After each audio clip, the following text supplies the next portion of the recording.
ಏನು ಮಾಡ್ತೀರಿ ಬೆಳಗಾವಿಗೆ ನೀವು? ಒಂದು 4 ಪಾಯಿಂಟ್ ಹೇಳೋದಿದ್ರೆ ನಿಮಗೆ ಗೆಲ್ಲುವ ವಿಶ್ವಾಸ ಮತ್ತು ನಿಮ್ಮ ವಿಶ್ವಾಸ ಏನು ಮಾಡಬಲ್ಲಿರಿ ಈ ದೊಡ್ಡ ಘಟಾನುಘಟಿಗಳ ನಡುವೆ? ಎರಡೂ ರಾಷ್ಟ್ರೀಯ ಪಕ್ಷ ಬದಲಾವಣೆ ಪ್ರಕೃತಿಯ ನಿಯಮ. ಬರುವ 10 ವರ್ಷದಲ್ಲಿ ಬದಲಾವಣೆ ಆಗುತ್ತೆ, ಅದು ಹೋರಾಟ ಮಾಡ್ತಾರೆ. ಯಾಕೆಂದ್ರೆ ಹೊರದೇಶದಲ್ಲಿ ಜಾತಿ ಧರ್ಮ ಮಾಡಿದ್ರೆ ಎಲೆಕ್ಷನ್ ಮಾಡಿ ಜನರಿಗೆ ಎಷ್ಟು ಕೆಲಸ ಮಾಡಿದ್ವಿ, ಎಷ್ಟು ಮಾಡಬೇಕು, ಎಷ್ಟು ಅಂತ ಕಾಣ್ಕೊಡ್ತಾರೆ. ಹೊರದೇಶದಲ್ಲಿ ಆಗುತ್ತೆ ಅಂದರೆ ಇಂಡಿಯಾದಲ್ಲಿ ಆಗಲ್ಲ ಅಂತ ಇಲ್ಲ. ಅದು ಟೈಮ್ ಬರುತ್ತೆ. 2028ರಲ್ಲಿ ವೇಟ್ ಮಾಡಿ ನೋಡಿ. ಪ್ರಜಾಕೀಯ ಇಡೀ ವರ್ಲ್ಡ್ಗೆ ಒಂದು ಮುನ್ಸೂಚನೆ ಕೊಡುತ್ತೆ.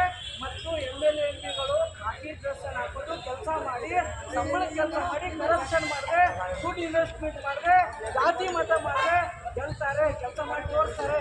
ಮಾಡಲ್ ಆಫ್ ದಿ ಇಂಡಿಯಾ ಅದು ಪ್ರಜಾಕೀಯದಿಂದ ಸ್ಟಾರ್ಟ್ ಆಗುತ್ತೆ. ಜನರನ್ನು ಮರಳು ಮಾಡೋ ಕಾರ್ಯಕ್ರಮ ಮುಂದೆ ನಡೆಯಲ್ಲ. ಇದು ಜನರಿಗೆ ಗೊತ್ತಾಗಿದೆ.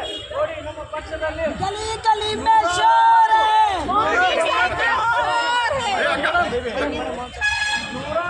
ಕ್ಯಾಂಡಿಡೇಟ್ ಪ್ರಜಾಕೀಯದವ್ರು ನಿಂತಿದ್ರು.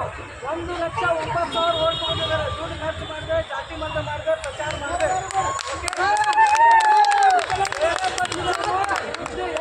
ನಿಂತಿದ್ರು 224 MLA ನಿಂತಿದ್ರು. ಇನ್ನೂ 3 ಪಕ್ಷದವರು. ಅವರಿಗೆ 69,000 ಬಂದಿದೆ ಟೋಟಲ್ ಇಡೀ ಕರ್ನಾಟಕದಲ್ಲಿ. 60,000 ಬಂದಿದೆ. ದೊಡ್ಡ ಪಕ್ಷಗಳಿಗೆ ನೀವೇ ತೆಗೆದು ನೋಡಿ. ಅಂದರೆ ಜನ ಸರಿ ಇಲ್ಲ ಅಂತ ನಾವು ಹೇಳ್ತೇವೆ. ಜನನೇ ಸರಿ ಇದ್ದಾರೆ, ಪ್ರಜ್ಞಾವಂತ ಮತದಾರರಿದ್ದಾರೆ. ಈ MP ಎಲೆಕ್ಷನ್ ಕೂಡ ಕರ್ನಾಟಕದಲ್ಲಿ ತೋರಿಸ್ತಾರೆ. ಯಾಕೆಂದರೆ ಈ ಎರಡೂ ರಾಷ್ಟ್ರೀಯ ಪಕ್ಷಗಳು ಈ ಕಡೆಯಿಂದ ಆ ಕಡೆ, ಆ ಕಡೆಯಿಂದ ಈ ಕಡೆ ಮಾಡಿ ಜನರಿಗೆ ಮೋಸ ಮಾಡ್ತಿದ್ದಾರೆ. ಇದು ಆಗಬಾರ್ದು. ಜನ ಪ್ರಜ್ಞಾವಂತರು ಆಗಬೇಕು. ಇದು ನಿಮ್ಮದಿದ್ದು, ನೀವು ಸರಿಯಾಗಿ ಯೂಸ್ ಮಾಡಬೇಕು.